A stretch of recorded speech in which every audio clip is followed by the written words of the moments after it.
Hi, second graders. This is the 7th video of Matilda, and it starts with Miss Honey's story on page 193, in case you're following along. Here we go, Miss Honey's story. We mustn't hurry this, Miss Honey said, so let's have another cup of tea, and do eat that other slice of bread. You must be hungry. Matilda took the second slice and started eating it slowly. The margarine wasn't at all bad. She doubted whether she could have told the difference if she hadn't known. Miss Honey, she said suddenly, did they pay you very badly at our school? Miss Honey looked up sharply. Not too badly, she said. I get about the same as the others. But it must still be very little if you are so dreadfully poor, Matilda said. Do all the teachers live like this, with no furniture and no kitchen stove and no bathrooms? No, they don't, Miss Honey said rather stiffly. I just happen to be the exception. I expect you just like to live. You like living in a very simple way, Matilda said, probing a little further. It must make house cleaning an awful lot easier, and you don't have furniture to polish or any of those silly little ornaments lying around that have to be dusted every day. And I suppose you don't have a fridge. If you don't have a fridge, you don't have to go out and buy all sorts of junky things like eggs and mayonnaise and ice cream to fill it up with. It must save a terrific lot of shopping. At this point, Matilda noticed that Miss Honey's face had gone all tight and peculiar looking. Her whole body had become rigid. Her shoulders were hunched up high and her lips were pressed together tight, and she sat there gripping her mug of tea in both hands and staring down into it as though searching for a way to answer these not quite so innocent questions. There followed a rather long and embarrassing silence. Here they are, sitting in her kitchen, having their tea and bread. To get it to focus. There we go. In the space of 30 seconds, the atmosphere in the tiny room had changed completely, and now it was vibrating with awkwardness and secrets. Matilda said, I am very sorry I asked you those questions, Miss Honey. It's not any of my business. At this, Miss Honey seemed to rouse herself. She gave a shake of her shoulders, and then carefully she placed her mug on the tray. Why shouldn't you ask, she said. You were bound to ask in the end. You are much too bright not to have wondered. Perhaps I even wanted you to ask. Maybe that is why I invited you here after all. As a matter of fact, you are the first visitor to come to the cottage since I moved in 2 years ago. Matilda said nothing. She could feel the tension growing and growing in the room. You are much wiser than your years, my dear, Miss Honey went on. That it quite staggers me. Although you look like a child, you are not really a child at all, because your mind and your powers of reasoning seem to be fully grown up. So I suppose we might call you a grown-up child, if you see what I mean. Matilda still did not say anything. She was waiting for what was coming next. Up to now, Miss Honey went on, I have found it impossible to talk to anyone about my problems. I couldn't face the embarrassment, and anyway, I lacked the courage. Any courage I had was knocked out of me when I was young. But now, all of a sudden, I have a sort of desperate wish to tell everything to somebody. I know you are only a tiny little girl, but there is some kind of magic in you somewhere. I've seen it with my own eyes. Matilda became very alert. The voice she was hearing was surely crying out for help. It must be. It had to be. Then the voice spoke again. Have some more tea, it said. I think there's still a drop left. Matilda nodded. Miss Honey poured tea into both mugs and added milk. Again she cupped her own mug in both hands and sat there sipping. There was quite a long silence before she said, May I tell you a story? Of course, Matilda said. I am 23 years old, Miss Honey said, and when I was born my father was a doctor in this village. We had a nice old house, quite large, red brick. It's tucked away in the woods behind the hills. I don't think you'd know it. Matilda kept silent. I was born there, Miss Honey said. And then came the first tragedy. My mother died when I was 2. My father, a busy doctor, had to have someone to run the house and look after me. So he invited my mother's unmarried sister, my aunt, to come and live with us. She agreed and she came. Matilda was listening intently. How old was the aunt when she moved in? She asked. Not very old, Miss Honey said. I should say about 30. But I hated her right from the start. I missed my mother terribly, and the aunt was not a kind person. My father didn't know that because he was hardly ever around, but when he did put in an appearance, the aunt behaved differently. Miss Honey paused and sipped her tea. I can't think why I'm telling you all this, she said, embarrassed. Go on, Matilda said, please. Well, Miss Honey said, then came the second tragedy. When I was 5, my father died very suddenly. One day he was there, and the next day he was gone, and so I was left to live alone with my aunt. She became my legal guardian. She had all the powers of a parent over me, and in some way or another she became the actual owner of the house. How did your father die? Matilda asked. It is interesting you should ask that, Miss Honey said. I myself was much too young to question it at the time, but I found out later that there was a good deal of mystery surrounding his death. Didn't they know how he died? Matilda asked.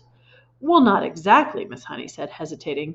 You see, no one could believe that he would ever have done it. He was such a very sane and sensible man. Done what? Matilda asked. Killed himself. Matilda was stunned. Did he? She gasped. That's what it looked like, Miss Honey said. But who knows? She shrugged and turned away and stared out of the tiny window. I know what you're thinking, Matilda said. You're thinking that the ant killed him and made it look as though he'd done it himself. I'm not thinking anything, Miss Honey said. One must never think things like that without proof.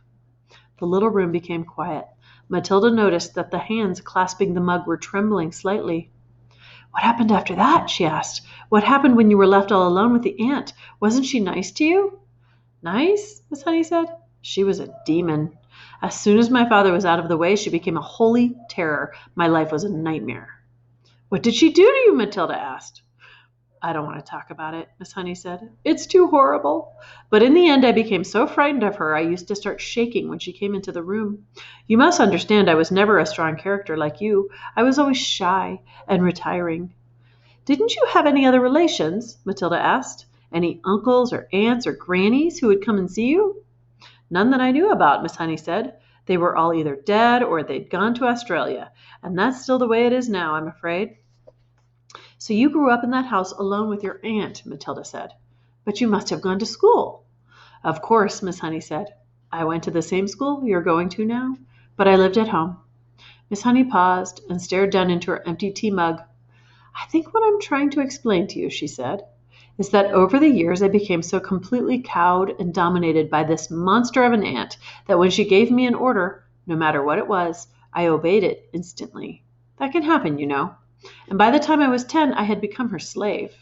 I did all the housework. I made her bed. I washed and ironed for her. I did all the cooking. I learned how to do everything. But surely you could have complained to somebody, Matilda said. To whom? Miss Honey said. And anyway, I was far too terrified to complain. I told you I was her slave. Did she beat you? Let's not go into details, Miss Honey said. How simply awful, Matilda said. Did you cry nearly all the time? Only when I was alone, Miss Honey said. I wasn't allowed to cry in front of her, but I lived in fear. What happened when you left school? Matilda asked. I was a bright pupil, Miss Honey said. I could easily have gotten into university, but there was no question of that. Why not, Miss Honey? Because I was needed at home to do the work. Then how did you become a teacher? Matilda asked. There's a teacher training college in Reading, Miss Honey said. That's only 45 minutes bus ride from here. I was allowed to go there on one condition. I had to come home again every afternoon to do the washing and ironing and to clean the house and cook the supper. How old were you then? Matilda asked. When I went into teacher training, I was 18, Miss Honey said. You could have just packed up and walked away, Matilda said. Not until I got a job, Miss Honey said. And don't forget, I was by then dominated by my aunt to such an extent that I wouldn't have dared. You can't imagine what it's like to be completely controlled like that by a very strong personality. It turns you to jelly. So that's it. That's the sad story of my life. Now I've talked enough. Please don't stop, Matilda said. You haven't finished yet. How did you manage to get away from her in the end and come and live in this funny little house? Ah, that was something, Miss Honey said. I was proud of that. Tell me, Matilda said. Well, Miss Honey said, when I got my teacher's job, the aunt told me I owed her a lot of money. I asked her why. She said, because I've been feeding you for all these years and buying your shoes and your clothes. She told me it added up to thousands and I had to pay her back by giving her my salary for the next 10 years. I'll give you £1 a week pocket money, she said, but that's all you're going to get. She even arranged with the school authorities to have my salary paid directly into her own bank. She made me sign the paper. You shouldn't have done that, Matilda said. Your salary was your chance of freedom.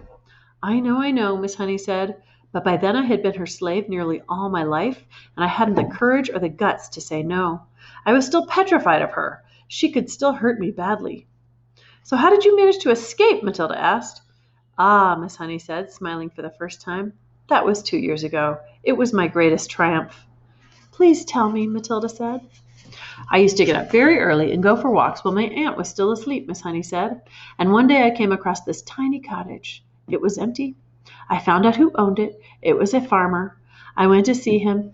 Farmers also get up very early. He was milking his cows. I asked him if I could rent his cottage. You can't live there, he cried. It's got no conveniences, no running water, no nothing. I want to live there, I said. I'm a romantic. I've fallen in love with it. Please rent it to me. You're mad, he said. But if you insist, you're welcome to it. The rent will be 10 pence a week. That's like 10 cents. Here's 1 month's rent in advance, I said, giving him 40 pence. And thank you so much. How super, Matilda cried. So suddenly you had a house all of your own. But how did you pluck up the courage to tell the aunt? That was tough, Miss Honey said. But I steeled myself to do it. One night, after I had cooked her supper, I went upstairs and packed the few things I possessed in a cardboard box and came downstairs and announced I was leaving. I've rented a house, I said. My aunt exploded. Rented a house, she shouted. How could you rent a house when you have only £1 a week in the world? I've done it, I said. And how are you going to buy food for yourself? I'll manage, I mumbled and rushed out of the front door. Oh, well done you, Matilda cried. So you were free at last. Here's Matilda, happy for her. I was free at last, Miss Honey said. I can't tell you how wonderful it was. But have you really managed to live here on £1 a week for 2 years? Matilda asked. I most certainly have, Miss Honey said. I pay 10 pence rent, and the rest just about buys me paraffin for my stove and my little lamp. And I have milk and tea and bread and margarine, and that's all I really need. As I told you, I have a jolly good tuck-in at the school lunch. Matilda stared at her.